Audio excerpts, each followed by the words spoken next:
Dr. Shailja Pandey, and today's topic is lupus. Lupus एक auto immune disease है। जब हमारा मैंने पहले भी कई डिजीज़ का डिस्कशन किया, जैसे विटिलिगो हो गया, एलोपेशिया एरेटा हो गया। ये कुछ बीमारियां होती हैं जो ऑटो इम्यून डिजीज़ होती हैं। ऑटो इम्यून डिजीज़ का मतलब होता है कि जब हमारा इम्यून सिस्टम हमारी बॉडी को ही नुकसान पहुंचाने लगता है, काउंटर एक्शन करने लगता है, तो उसको हम कहते हैं ऑटो इम्यून। उससे जो डिज़ीज़ पैदा होती है उसको कहते हैं ऑटो इम्यून डिजीज़। तो ल्यूपस क्या होता है? एक लंबे समय तक रहने वाली डिज़ीज़ है जिसमें क्या होता है, स्वेलिंग आ जाती है, बर्निंग से रिलेटेड डिज़ीज़ है। ये तब होता है जब आपके शरीर की इम्यून सिस्टम मतलब रोग प्रतिरोधक क्षमता आपके टिश्यूज़ या फिर आपके ऑर्गन्स को नुकसान पहुंचाने लगता है। ल्यूपस अगर ज़्यादा हो जाता है, मतलब अगर ये दिक्कत ज़्यादा करने लगता है, तो ये हमारे जॉइंट्स को, लीवर को, किडनी को, ब्लड सेल्स को, माइंड को, हार्ट को, लंग्स को अफेक्टेड करता है। इसकी कोई विशेष लक्षण होते हैं।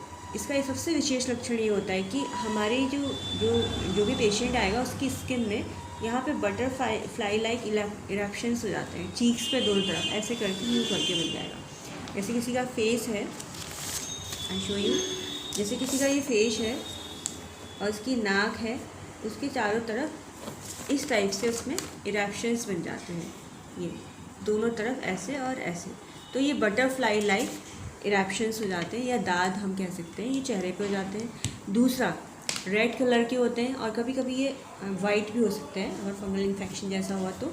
वैसे ये जनरली रेड कलर के होते हैं जो कि गाल की इधर उधर हो जाते हैं, और कभी कभी ये सफ़ेद रंग के भी हो सकते हैं।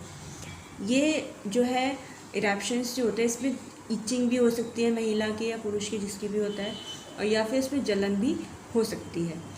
कुछ केसेस में ऐसा होता है, कोई ज़रूरी नहीं कि हर केस में यहाँ पे उसकी गालों में ल्यूपस के हर केस में ऐसी बटरफ्लाई लाइक इरप्शन हो, ऐसा ज़रूरी नहीं है, मगर ये इसका खास सिम्टम होता है। अगर आपके पास कोई ऐसा पेशेंट आता है तो सबसे पहले आप ध्यान दें कि कहीं उसको ल्यूपस की दिक्कत तो नहीं है। शरीर में ल्यूपस जो है कभी कभी किसी के इनबॉर्न भी हो सकता है, या फिर किसी को मेडिसिनल एग्रावेशन हुआ है तो उसकी वजह से भी उसको ल्यूपस हो सकता है। उसको जो है अगर इन्फेक्शन है कोई तो उसकी वजह से हो सकता है। अगर वो बहुत ज़्यादा लॉन्ग टाइम अगर उसको धूप में कोई काम करना हो रहा है तो उसकी वजह से उसको ल्यूपस हो सकता है। ल्यूपस को सिस्टमिक ल्यूपस इरेथ्रोमेटोसिस भी कहते हैं, SLE भी कहते हैं, इरेथ्रोमेटोसिस, तो इसे SLE भी कहा जाता है। अब इसके लक्षण, तो लक्षण में ये है कि सबके अंदर इसके सिम्टम्स एक जैसे नहीं होते हैं। इसके लक्षण जो होते हैं वो धीरे धीरे आगे मतलब दिखाई देते हैं। जैसे मैंने कहा कि बर्निंग हो सकती है, बटरफ्लाई लाइक इरप्शंस हो सकते हैं चीक्स पे पेशेंट के, जलन हो सकती है, उसको सूजन आ सकती है, उसको इस टाइप से सिम्टम्स आ सकते हैं। जो इरप्शंस हैं वो रेड भी हो सकते हैं और वाइट कलर के भी हो सकते हैं।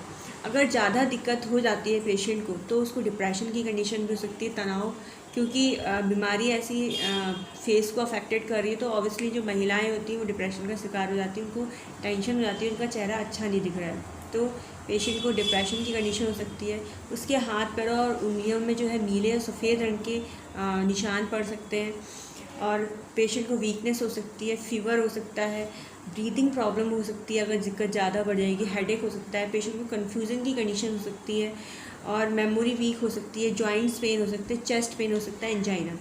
मैंने कहा ना कि अगर ल्यूपस अगर कंडीशन ज़्यादा बर्स्ट हो रही है तो वो हमारे हार्ट को भी अफेक्टेड कर सकती है, लीवर को, किडनी को, ब्लड सेल्स को, माइंड को, जॉइंट्स को अगर कहते तो ऑब्वियसली जॉइंट पेन होगा, हार्ट को कराए तो चेस्ट पेन मतलब एंजाइना हो सकता है, किडनी को अगर किया है तो ऑब्वियसली उसको किडनी की रिलेटेड प्रॉब्लम्स हो सकती है, जैसे CKD की दिक्कत होती है। माइंड को अगर इफेक्टेड किया है, डिप्रेशन एंड मेमोरी वीक हो जाएगी पेशेंट की, कन्फ्यूज़न की कंडीशन हो जाएगी, हेडेक होगा उसको, इस टाइप्स की बीमारी हो सकती है। लंग्स को अगर अफेक्टेड कर रहा है ल्यूपस तो उसको ब्रीदिंग प्रॉब्लम होगी पेशेंट को, फीवर हो जाएगा, वीकनेस हो जाएगी। अब इसके कारण क्या होते हैं? मैंने कहा ना, जो लोग ज़्यादा देर तक धूप में काम करते हैं उनको भी ये दिक्कत हो सकती है। सनलाइट का ओवर यूज़ अगर हो रहा है तो उसको ल्यूपस की प्रॉब्लम हो सकती है।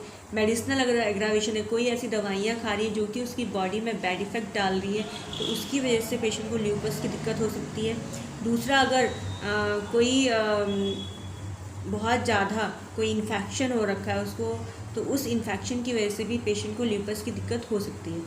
अब इसमें क्या डायग्नोसिस कर, कैसे आप इसका टेस्ट कराएंगे, क्या पेशेंट को कहेंगे कि कैसे मतलब रिपोर्ट्स क्या कराए जिससे आपको डायग्नोस कर सके कि इसको ल्यूपस है। तो ब्लड टेस्ट कराएंगे, उसका ब्लड टेस्ट कराएंगे, चेस्ट एक्सरे कराएंगे, क्योंकि अगर ल्यूपस बहुत टाइम से है तो वो चेस्ट को भी अफेक्टेड, तो चेस्ट एक्सरे कराएंगे, यूरिन एनालिसिस कराएंगे, एंटी न्यूक्लियर एंटीबॉडी टेस्ट कराएंगे, उसका ANA कहते हैं, एंडोकार्डियोग्राम कराएंगे, बायोप्सी कराएंगे। ये टेस्ट जो है उसके कराएंगे जिससे कि आपको पता चल सके कि उसको ल्यूपस की प्रॉब्लम है कि नहीं। दूसरा एक टेस्ट और कराएंगे, इरिथ्रोसाइट सेडिमेंटेशन रेट कराएंगे, तो इसको ESR कहते हैं, ये कराएंगे जिससे कि उसको हमें ये पता चल सके तो उसको ल्यूपस की दिक्कत है या नहीं, और उसकी कंडीशन कितनी ज़्यादा आगे बढ़ चुकी है।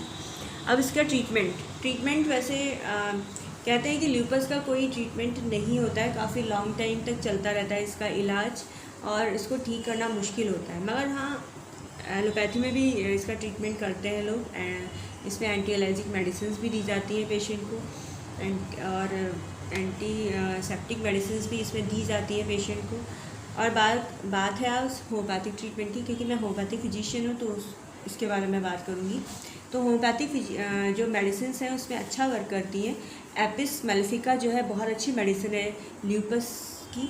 उसके बाद आर्सेनिक एल्बम, बेलाडोना, रस्टॉक्स, रूटा, थूजा, बेलाडोना होगी, सीपिया और हाइड्रोक्लोराइड। ये जो मेडिसिन हैं ये ल्यूपस के लिए अच्छा वर्क करती है, पेशेंट को रिलीफ भी मिलता है। मगर मैं हमेशा हर वीडियो में कहती हूँ कि विदाउट फिजिशियन के कंसल्टेशन के या उसकी परमिशन के या उसको दिखाए बिना किसी भी दवाई का सेवन ना करें, क्योंकि अगर आपको मेडिसिन इफेक्टेड है तो फिर अगर उसका ओवर डोजिंग हो गया है, अगर कोई ऐसी गलत तरीके से ले ली तो उसकी बैड इफ़ेक्ट्स भी हो सकते हैं।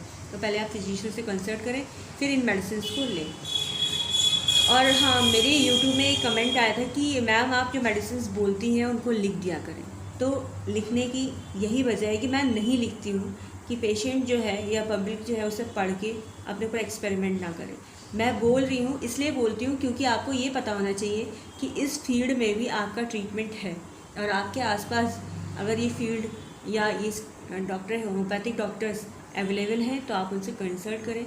हो सकता है आपकी प्रॉब्लम वहाँ सॉल्व हो जाए। कई बार क्या होता है कि कई मरीज़ कई जगह घूम सके होते हैं और उन्हें कोई रिलीफ नहीं हुआ आता है। तो मैं ये बताने की कोशिश करती हूँ अपने वीडियोस के थ्रू कि आपको इस फील्ड में भी आपको इस चीज़ में रिलीफ मिल सकता है, तो आप वहाँ जाके अपना इलाज करा सकते हैं।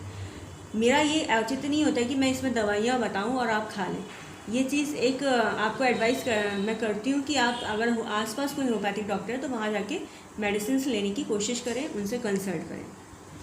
तो इसलिए मैं मेडिसिन लिखती नहीं हूँ अपनी डिस्क्रिप्शन में, क्योंकि अगर मैं लिख दूँगी तो लोग अपने आप पढ़ के खाने शुरू कर देंगे, और जिसके मैं खिलाफ़ हूँ, क्योंकि विदाउट फिजिशियन के परमिशन के आप एक्सपेरिमेंट्स ना करें अपनी बॉडी में। Thank you so much. आज के लिए इतना ही। नेक्स्ट वीडियो में नेक्स्ट डिजीज़ के बारे में।